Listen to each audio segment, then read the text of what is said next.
Hey guys, these are a couple cars that I favored for the year of 2011. I'm not saying they're the favorites, but they do top my list.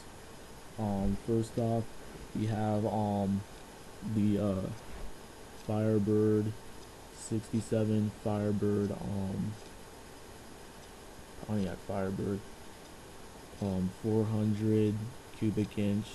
Now, for those of you who can't seem to figure that out, no, this really does not have an engine in it. For those of you who are slow at catching up,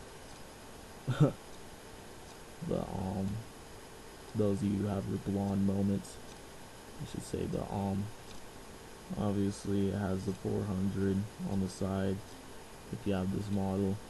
Um, Basically in real life that's the most powerful model out there you can get in the Firebird lineup, or the 400 Formula. And then second of the year was this nice candy red Copo Camaro. I like to call it cherry red because it reminds me of a cherry. I don't know why. It's just basically that color. um, in case you're asking what COPO stands for, it stands for Central Office Production Order. That's what COPO stands for, Central Office Production Order. Um, Kind of like a Yanko Camaro. If you guys know what a Yanko SC is, um, they're a real expensive, rare type of Camaro. Um, I haven't further read on what makes them rare. So much the name, how much of the limit. I know they are limited. That's what makes them also a high value. Is they're very limited of them with that name, and then there's something else internally where they're souped up to go a lot faster than the other ones. I know that, but I'm not sure on the exact specs. I'm still boosting my knowledge on that one. So yeah. Um, but basically, if you see a Yanko or Copo Camaro for sale nowadays, you're gonna notice that they're skyrocketing price. Um, Not your average man could get that. Unless you have years of saving up, and I'm talking about you're gonna have some years of saving up to do. Um, so yeah, but basically, so you better work a second job. I'm telling you that. But basically, speaking of real life right now, you notice that the two look the same in real life. Now I can't compare them Hot Wheels wise because basically they're not. Hot Wheels is not to scale, so I'll never compare Hot Wheels together. I rarely find Hot Wheels to scale. But if you ever took the two cars in real life, even a 68, 68s look just like 67s, but this is a 68. And you kind of like eliminated the front and the back of each one and looked at them stock side by side, you notice that they look the same. They are both made under GM, except one's Chevy, one's Pontiac. They both are made under General Motors.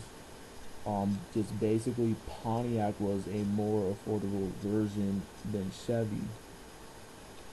In like um, if you know generations of cars, these are the first generation.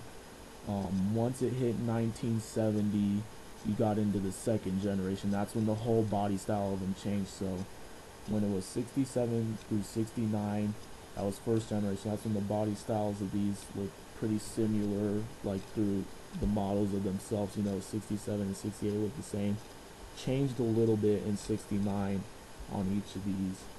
And then once 70 hit, they got that new body style all the way through about 81. Um, um, 70 through 81, that was second generation. And then once they got that square look in 82 through 92, that's third generation. And then fourth generation is 93 all the way up till I don't even know. But that was generally the fourth generation. And we see today's Camaros, like our 2010s, those are fifth generations. You don't see Firebird anymore though, so they don't really have a fifth generation. But basically through the generations, if you look at the two, they basically look the same. Now, see, why would GM make two cars that look generally the same? Well, basically, the Pontiac Firebird was more an affordable version than the Camaro. They mass produce, they have more production lines of the Pontiac than they do the Camaro, is a thing. And just basically, the Camaros had more, like, parts that were souped up, and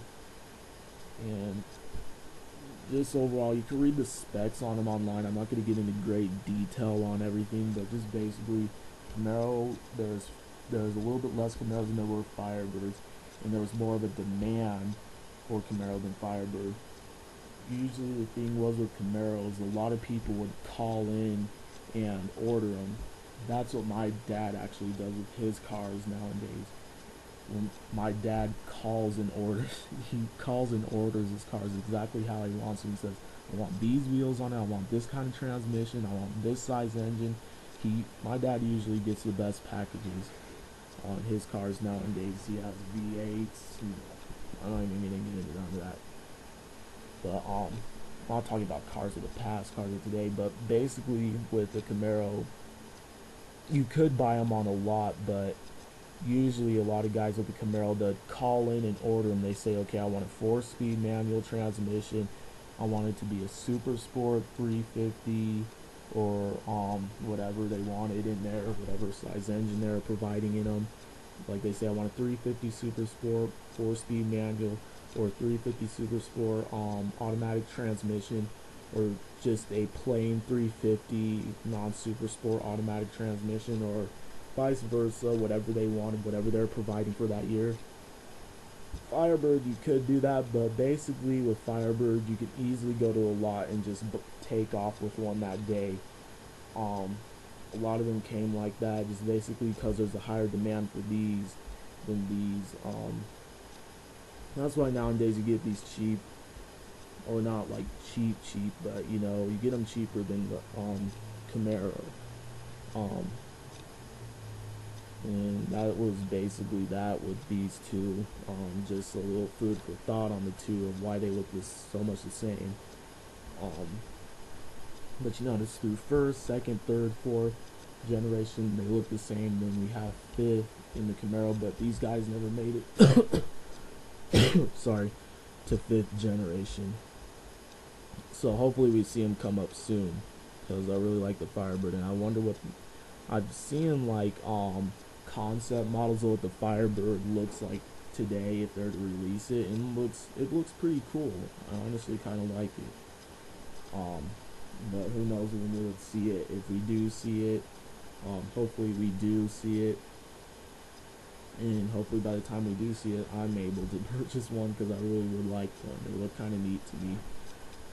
But overall, that's the comparison between the two. And you notice if you compare certain things with Pontiac and Chevy, you notice they have a lot of things that look the same and stuff, like the 57 Chevy Bel Air. They Pontiac, I think it's called a Chief or something like that.